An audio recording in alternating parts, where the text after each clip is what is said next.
Estamos começando mais um Mulheres que Constroem aqui na Masper TV.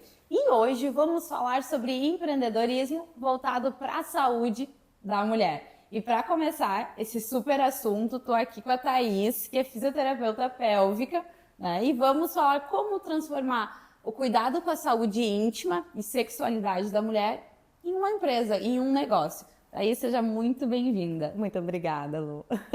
Conta pra nós, assim, o porquê que tu foi pra essa área, né, tão específica de cuidado com a mulher, como tu fez disso um negócio? Olha, eu brinco que a fisioterapia pélvica, ela me escolheu, né? Antigamente, eu tô há 15 anos trabalhando nessa área, né?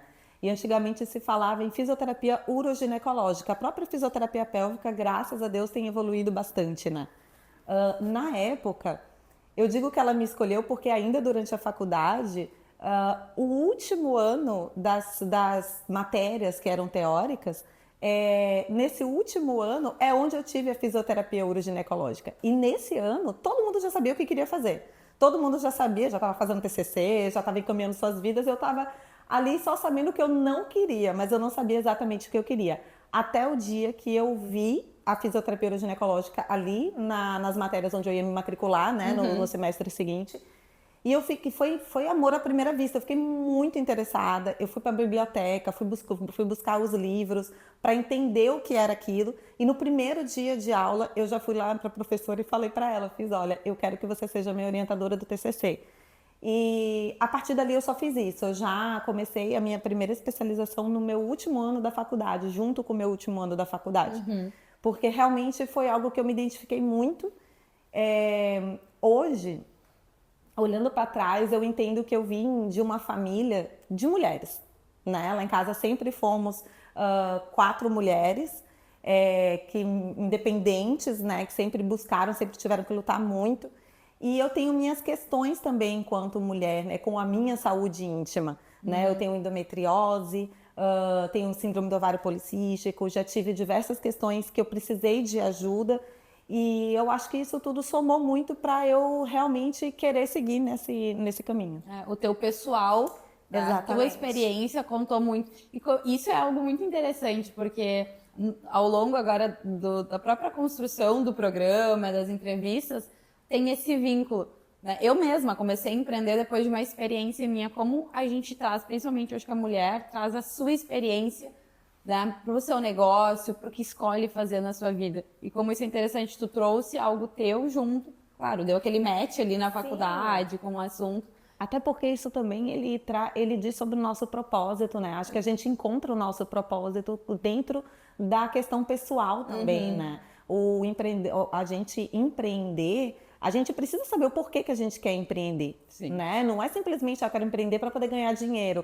Isso é muito raso, isso não tem algo, uma raiz profunda onde realmente te move todos os dias a levantar e fazer aquilo por si só, né? Porque não tem ninguém ali te cobrando, não tem ninguém ali, tem que vir muito de si mesma. E você precisa ter raízes profundas para poder você realmente saber o que você quer e ir atrás daquilo ali. Então eu acho que quando une essa questão pessoal mesmo, isso se torna muito mais forte, tem muito mais sentido. E faz tu vencer a diversidade, porque o que mais tem no empreender é problema, é coisas. E quando tu gosta, tu tem esse propósito, né, essa motivação muito forte, tu vence. Eu acho que tu usou muito isso até para te empreender com algo que vivemos uma sociedade machista, tem melhorado, tem, mas ainda é muito, muito sólido isso, muitos anos. E falar sobre a sexualidade da mulher, tu vai contra tudo, né? Tu foi abrindo o mar vermelho. E como é que foi pra te empreender com isso, assim? O porquê também tu teve tão forte de empreender nessa área? E como é que foi pra ti esse início? Sim. Sabe que falar sobre sexualidade para mim sempre foi uma coisa muito natural, absolutamente natural. Desde criança, sempre foi um assunto fácil na minha casa, sempre foi uma coisa realmente natural, como deveria ser para todo mundo, né? Eu sou de Salvador, né? Sou de Salvador e eu estou aqui em Porto Alegre há 8 anos e meio. Já gaúcha. Já tenho um tempo. Mas eu acho que a sexualidade, ela meio que me escolheu, sabe? Porque assim, por mais que sempre fosse um assunto que sempre me interessou muito, que eu sempre gostei bastante. Quando eu cheguei aqui em Porto Alegre, isso fez muito mais sentido, porque naturalmente as mulheres me buscavam por causa disso. E, inclusive, essa é uma história interessante, assim, porque eu, enquanto soteropolitana, eu falo muito. Eu sou muito comunicativa. Eu falo. Eu tenho 50 mil palavras no dia. Eu gosto de conversar, eu gosto de histórias, eu gosto mesmo de falar. E quando eu cheguei aqui, a cultura, né, daqui do Sul e do Nordeste são muito diferentes, São muito né? diferentes. As pessoas são um pouco mais contidas, mais reservadas. E eu percebi que no início eu ficava tentando me moldar a isso, eu ficava tentando me encaixar a isso. Então eu tentei me calar um pouco. E quando eu tentei me calar, isso teve um retorno, porque algumas pessoas estranharam, né? Tu não é assim. Exatamente, você não é assim, cadê? O que foi que aconteceu e tal? Porque. E aí foi nesse momento que uma das minhas pacientes dentro do consultório me falou: Thaís, não, eu falei pra ela, né, que eu tinha passado por algumas situações que eu tinha ficado um pouco constrangida por causa disso. E daí ela falou: não faça isso, porque o seu diferencial é justamente porque você fala com naturalidade, você fala muito fácil, é muito fácil conversar com você sobre sexo, sobre sexualidade. E daí, naquele momento, eu pensei, meu Deus, a minha paciente está me contando qual é o meu diferencial, sabe? Então, se eu não pegar isso daqui pra mim, né? O quão forte isso é pra ti como pessoa e como empresa. Exatamente. E aí eu fiz, não, então agora eu realmente preciso ser mais... ser mais eu mesma, né? Tipo, não adianta, a gente tem que deixar aquilo ali fluir. E aí foi quando eu realmente resolvi assumir, resolvi falar. E aí foi quando naturalmente mesmo as mulheres aqui me buscavam muito mais para falar sobre sexualidade, justamente por ser um assunto que eu falo com muita facilidade. Então eu vi que meu caminho estava seguindo para isso, porque a gente também tem que entender o fluxo, Sim. né? A gente tem que olhar o que está acontecendo ao nosso redor e entender o que está vindo, né? O que está me mostrando aqui, o que está chegando até mim, porque a gente tem sinais, né, de onde estamos sendo boas. E o público que tu começa a construir, né? Exatamente. Que tu começa, que por mais que tu ama o que tu faz, né? Tu quer essa área, mas para empreender, tu precisa ir vendo o fluxo dos teus clientes, né, dos teus pacientes, para onde tu tá indo, com quem que tu tá comunicando, se realmente está alinhado. Isso é muito importante. Até esse feedback foi um feedback, né, enfim, que ela te deu, porque tu consegue ver, ok, estou comunicando exatamente o que eu quero. Exatamente. Né? Então, ter esse contato, assim, eu acho que fortalece muito. E, claro, te dá as armas que tu precisa para expandir. Uma coisa que me chamou muita atenção, assim, falando agora bem como mulher, quando vi teu Insta, foi justamente porque tu fala com naturalidade algo que para nós tem que ser natural. Eu tenho facilidade também de falar sobre, para mim foi bem tranquilo, mas eu sei que é difícil. Sim. Só que é muito importante. Eu lembro que numa primeira conversa a gente falou muito essa questão da saúde. É saúde, não é as pessoas quando envolvem sexualidade, ai, nossa, é sexo, é só isso, é perversão e tudo mais. Gente, é saúde. Exatamente. Sabe que só quando a sexo, não digo nem o sexo em si, né? Porque a sexualidade é muito mais ampla do que o ato sexual em si. E só quando é realmente afetado que as pessoas entendem o poder que a gente tem com a nossa sexualidade, né? O quanto que essa sexualidade interfere na nossa vida, não somente na cama propriamente dito, mas nos nossos negócios, no nosso trabalho, na nossa comunicação, na forma como você se coloca e se expressa para o mundo. E isso passa pela nossa sexualidade. Então, por isso que é tão importante a gente trabalhar a nossa sexualidade. E as pessoas resumem a sexualidade ao sexo. E isso é muito pouco diante de tudo que a sexualidade realmente interfere na nossa vida. Principalmente na mulher, porque a mulher não se sente confiante para ligar uma câmera e falar do seu negócio. Exatamente. Ou até dar o passo de empreender. Eu acho que quando mexe com essas questões que abalam muito o emocional feminino, eu acredito que por mais que não é falado tão abertamente como deveria, né, de forma tão aberta mesmo, interfere demais. Sim, demais. sabe que tem uma coisa que eu sempre, quando converso com as mulheres sobre isso, principalmente ali no consultório, né? Eu sempre pergunto para as minhas pacientes assim, lembra quem você era quando você estava no auge da sua sexualidade? Quando você estava plena, quando você estava transante, cheia de libido, se sentindo maravilhosa, confiante, né? Como que era a sua vida para além desse lugar? Como era a sua vida, seu trabalho, suas relações com sua família, né? Com as pessoas com quem você se relaciona? Como que era? Como que você se sentia quando sua sexualidade estava plena?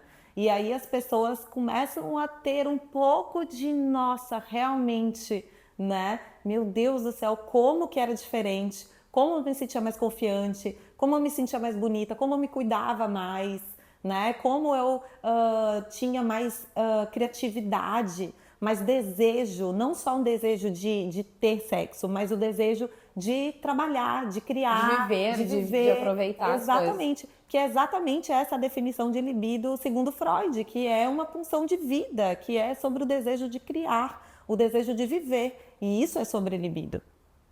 Então tu traz, tu empreende, vamos dizer assim, com algo que ajuda mulheres a se descobrir, a se libertar, a se jogar para o mundo. E o quanto isso é importante, né? E que bom, que maravilhoso que tu fez uma escolha de empreender com isso. O teu trabalho é fantástico. Inclusive, meninas fisioterapeutas, porque é a faculdade de fisioterapia, né, que faz. Sim, inicialmente. E depois faz sim. as especializações. Exatamente. Então, eu acredito que muitas até gostam, mas tem aquele medo. Tá aqui, Thaís, um case de sucesso nessa área tão específica. E queria que tu deixasse um recado para quem quer empreender, né, em um meio tão desafiador como tu faz, como tu empreende, e para as mulheres se cuidarem também. Sim. Eu acho que a maior questão é realmente se especializar, né, naquilo que faz, mas entender porque quando a gente chega na faculdade, a faculdade ensina fisioterapia, ela não ensina empreendedorismo, apesar de termos matérias relacionadas a isso, mas é muito pouco. Então, a gente tem que entender que para além de fisioterapeutas, somos também profissionais autônomos. E profissionais autônomos são a própria empresa. A gente precisa investir em nós, né? A gente não tem como depender da indicação ou depender de uma CLT, enfim. Então a gente precisa realmente investir no nosso nome, na nossa carreira. E para isso a gente precisa buscar cursos para além da fisioterapia, né? Cursos de gestão, de administração, enfim, cursos que vão agregar nessa área do empreendedorismo, né? E um conselho, uma dica para as mulheres se cuidarem mais, para começar a aflorar essa questão aí da criatividade para as empreendedoras. Estão empreendendo, tá? Porque quando a gente empreende também a gente acaba se deixando de lado. Sim. Né? Isso acontece. Mas uma dica como uma profissional que cuida tanto da saúde da mulher, o que tu para conseguir diria? equilibrar o pessoal e o profissional. Eu não digo nem equilíbrio, porque eu não acredito no equilíbrio, mas até de autocuidado. Sim, não, a gente precisa, porque assim, o profissional, principalmente quando a gente empreende, é algo muito intenso, é algo muito forte, é como a gente estava falando no início, né? Principalmente quando ele lida com um propósito nosso, é uma entrega muito grande, e a gente faz isso absolutamente naturalmente o dia inteiro. Sim. É muito natural quando você vê o seu hobby é seu trabalho, sabe? E isso realmente não pode acontecer. A gente tem que entender que é necessário ter hobby, ter amizade, ter uma vida pessoal para além daquilo, porque são esses momentos que vão gerar criatividade para poder a gente também colocar no nosso trabalho, porque senão começa a ficar muito maçante e muito repetitivo também, né? A gente fica ali só fazendo o que tem que ser feito, buscando o que eu posso fazer para poder evoluir dentro do meu trabalho, para poder crescer a minha empresa. Mas, na verdade, muitas vezes essa resposta está justamente nos momentos off. Sim, quando tu desconecta, né? Exatamente, quando a gente desconecta, quando você realmente consegue desconectar, é uma coisa impressionante, assim. Tu deve entender muito bem o que eu tô querendo dizer, né? Porque é impressionante, é difícil desconectar, mas quando você desconecta, você volta com uma força e com uma vontade de trabalhar e com uma criatividade muito grande. Então a gente não pode ignorar a necessidade de momentos de desconexão de fato. E se cuidar. E se cuidar, Se cuidar. exatamente. Isso, o se cuidar faz parte, né, desses momentos. Às vezes esse momento de desconexão é justamente um momento que você vai cuidar da sua saúde mental, que você vai cuidar da sua saúde física, que você vai se cuidar esteticamente. Então, mergulhar nesses momentos. Eu sempre falo ali para as minhas meninas, né, lá para a equipe, eu falo para elas, aproveita. Você não vai fazer nada agora. Não fica, você não vai, se você está no seu momento off, você não vai resolver o problema do computador naquele momento, no domingo. Fica off, recarrega a energia para fazer. Exatamente. Então deixa realmente aquilo para o momento que precisa ser feito e não faz nada, porque é importante não fazer nada. É importante se cuidar em todos os aspectos, né? Então eu acho que essa questão realmente do off dentro desse mundo que realmente é algo que é muito intenso para nós, né, que empreendemos, ele realmente é muito importante. Sim. Thaís, muito obrigada. Espero que vocês tenham curtido. Sigam a Thaís também. Vamos lá, mulheres, empreender é muito mais do que só trabalhar no negócio, é a gente se entender, a gente se conhecer e se cuidar fisicamente, mentalmente, intimamente, né? Sermos plenas. O nosso negócio ir bem, a gente precisa estar bem. Fiquem aqui comigo, que depois tenho mais uma entrevista muito interessante, um assunto muito especial, também ligado à nossa saúde, a cuidado com a gente. É isso, muito obrigada. Muito obrigada pelo convite. Tenha curtido e fiquem aqui comigo. Oi, pessoal, voltamos então no nosso cafezinho e eu tô aqui com a doutora Aline. E vamos continuar falando sobre cuidados com as mulheres e empreendendo nesse meio. A Aline, que é dermatologista, né? Sim. Queria que tu contasse um pouquinho para nós por que tu quis abrir uma clínica, por que empreender cuidando da pele das mulheres. Primeiramente, obrigada pelo convite. É um prazer estar aqui falando desse tema que eu gosto tanto, que é empreendedorismo. E te confesso que esse empreender ainda na área médica, ele é um assunto novo. Na faculdade de medicina, a gente sai totalmente preparado para lidar com o paciente, com doenças, né? Enfim, e não se tem nada. Eu sou formada há 10 anos, eu não tive uma aula sobre como abrir um consultório, como gerir um consultório, como ter uma equipe, nada. E aí, daqui a pouco a gente sai pro mundo real e se depara com várias coisas e não tem ninguém para te dizer assim, não, olha só, isso é assim mesmo. A gente vai desbravando, como todo empreendedor, na coragem e na vontade de fazer dar certo, né? Então, eu tenho a minha clínica há 6 anos e eu decidi porque eu queria ter o meu canto do meu jeito. Eu queria proporcionar para os meus pacientes, eu gosto muito de tecnologias, de máquinas, então eu queria proporcionar para o meu paciente os melhores tratamentos, os mais atuais, e isso requer investimentos altos, e muitas vezes não eram, que daqui a pouco nas outras clínicas que eu trabalhava, a pessoa não é que não acreditava, mas é que precisa de um certo arrojo, característica do empreendedor. Sim. Da coragem de não, eu acredito nisso e vamos trabalhar e fazer dar certo. Claro que essas coisas não é da noite pro dia, não é, e é uma batalha diária, estando tudo bem ou não, né? Lá no Incêndio, a gente estava falando sobre as enchentes, período muito complicado para todo empreendedor, para todo mundo que tem desde um pequeno comércio a uma grande, afetou todo mundo, seja diretamente pela água em si, ou pelo clima que ficou aqui, né, no estado. E até instabilidade financeira. Exato. E eu acho também que ficou um clima de tristeza, assim, um tempo, né? Então, assim, era até meio incompatível com o meu trabalho, no sentido de como é que a gente vai embelezar, como é que a gente vai estar cuidando da beleza enquanto tinha gente precisando de outras coisas, né? Então, isso também é uma sensibilidade do empreendedor e não focamos aqui em trabalho social. Eu faço parte do CIMERS, inclusive do núcleo do médico empreendedor. Lá a gente foi fazer trabalho voluntário, aqui com as meninas também, ajudando elas e ajudando outras pessoas também, até que esse clima voltasse. Mas é os desafios do empreender, né? E eu acho que também a medicina, né? Eu tô empreender com a medicina hoje com uma era tão tecnológica no sentido de muita rede social, muita informação, muita fake news. Eu acho que para vocês também, o empreender do médico, ele tem esse desafio muito maior, né? Tu falar uma coisa pro teu paciente e ele vê 5 coisas totalmente diferentes na internet. E até as pessoas, eu acho, de certo ponto, não preciso de uma dermatologista, porque eu vou pesquisar no Google. Isso já, esse evento, assim, do pesquisar do Google, a gente já bota há muito tempo que faz uma pesquisa rápida ali e acha que tá tudo certo, que vai morrer em 2 dias, né? Porque acha uma coisa horrível, aí se apavora e vai no médico, e o médico acaba e diz, não, olha, até pode ser assim, mas não condiz com o teu caso. Mas na minha área, na dermatologia, isso é bem evidente no sentido assim, saiu uma máquina nova. E aí o paciente vai lá, pesquisa e já liga para estar querendo fazer aquele tratamento. Que muitas vezes ele não pode, ou não é indicado para ele, enfim.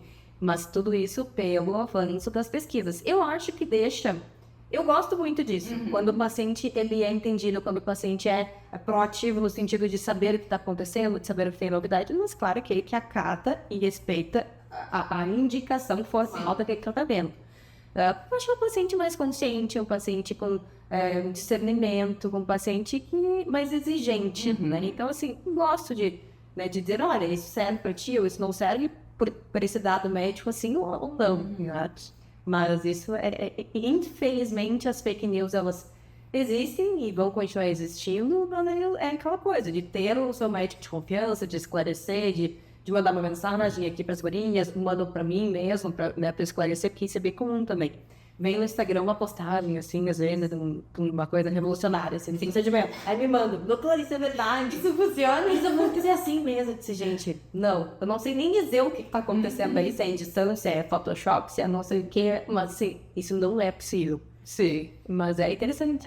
Mas tu acha que, assim, em termos de captar novos clientes, o Instagram, ele tem prejudicado? Tu sentiu alguma coisa nesse sentido de as pessoas diminuírem a procura médica por ter essas dicas do TikTok e Instagram? Olha, eu acho que, de repente, as consultas, eu até acho que sim. Porém, eu vejo aqui muito no dia a dia, assim, pediu a indicação de alguém, ou dessas super dicas milagrosas, e aí vem aqui com alergia, com queimadura.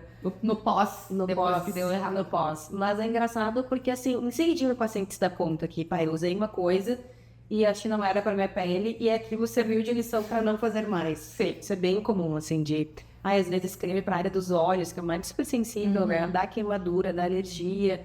Ou às vezes a gente recebe mensagem de manhã cedinho, paciente com super inchadão, assim, porque é um creme que não é compatível, às vezes nem com a idade, nem com aquela pele, nem com a sua necessidade, né? É porque a gente sempre pensa nisso, tudo que fica muito fácil na internet, e eu noto muitas empreendedoras, inclusive, com isso. Como eu vou ter o mesmo espaço físico se eu estou competindo com dicas de internet? Dica rápida de internet, como eu vou mostrar o meu valor? E tu te posiciona bastante nas redes sociais, né? Eu acho que hoje em dia não é uma opção, né? A gente gostando ou não, querendo ou não, tendo tempo ou não, precisa. Porque hoje em dia não é mais no jornal que a gente abre, né? Até o jornal físico e hoje em dia já é difícil ver. Então hoje em dia a nossa vitrine são as redes sociais. Claro que aí depende muito do perfil de cada um, às vezes expor a vida pessoal, porque também acaba gerando uma conexão com o paciente. Eu sempre digo assim pro paciente, olha o Instagram do teu médico e vê se tu te identifica. Se o que tu acha bonito, o teu médico acha bonito. Sobre o que tu pensa, se o teu médico acha, né, pensa mais ou menos a mesma coisa. Porque ali estão 100% alinhados. Eu tenho uma linha muito de naturalidade. Não gosto de procedimentos exagerados. Eu não gosto daquela coisa assim, que olha que o meu paciente diga, fez alguma coisa. Não, eu quero que olhem e digam assim, nossa, como fulano tá bem? E não sabe nem se mudou a cor do cabelo ou o que aconteceu. Sim. Mas é de olhar e dizer assim, nossa, fulano tá bem. Então, assim, é difícil eu receber um paciente que queira uma coisa exagerada. Porque quando ele olha no Instagram, quando ele olha as minhas redes, ele vai ver que eu tenho isso em mim, que é o que eu tento fazer, na minha mãe, nos meus familiares, nos meus pacientes. Então, é difícil haver essa incompatibilidade de conceitos de beleza e desejos. Sim. Então, isso eu acho que já é uma forma de se posicionar, no sentido de mostrar suas opiniões, mostrar o que tu tem de diferente, mostrar o que tu é capaz de fazer, ou o que não, o que é uma promessa, né, sem fundamento. A linha que tu trabalha, eu acho que isso te diferencia, né? Isso traz um diferencial no meio do mundo tão concorrido, né? Porque hoje todas as áreas estão concorridas, exatamente, não tem mais ou menos, mas esse é teu diferencial. Acho que a partir do momento que tu expõe, né, como tu trouxe um pouco do teu pessoal, tu te diferencia. Exato, levar. E isso é bem interessante, assim, porque e eu não tô dizendo que o meu é o certo, eu ali gosto dessa linha mais natural. Mas o paciente que não gosta desse natural, porque varia o conceito da beleza, o conceito do belo para cada um. Vai procurar outro e tá tudo bem, né? E são conceitos diferentes e tá tudo certo. E esse paciente vai lá e vai ficar mais satisfeito. Então não é uma questão de certo ou errado, de outro. Por isso é que eu acho que sempre tem espaço para todo mundo. Sim. Porque as pessoas... Vai haver essa identificação maior com algumas pessoas e com outras não. E não quer dizer que tu fez errado ou que não fez certo. É do gosto de cada um. Exatamente. E eu acho que esse gosto interfere em todos os serviços. Sim. Seja no meu aqui de beleza, seja daqui a pouco numa loja, porque tu gosta do gosto da dona da loja ou não. Eu acho que isso acontece muito. Então, por isso que eu acho que sim, vale a pena ter o seu espaço físico e te diferenciar mostrando as tuas opiniões, as tuas ideias, o teu jeito. Isso também já leva um alerta para não ficar seguindo a onda. Vou pegar essa onda agora, digamos, eu não conheço nada de procedimento, assim, não tenho o hábito, sendo bem sincera, assim, não tenho o hábito de me cuidar muito ainda, porque é nova, não tá certinho ainda. 33 já. Aline, muito obrigada, adorei conversar contigo, já sei que nós vamos ter outras entrevistas, porque eu quero umas dicas aí, um outro programa só para dicas de cuidado aí da pele num geral, para verão, inverno. Gente, muito obrigada, espero que vocês tenham gostado, e sábado que vem tem mais Mulheres que Constroem aqui na Master também.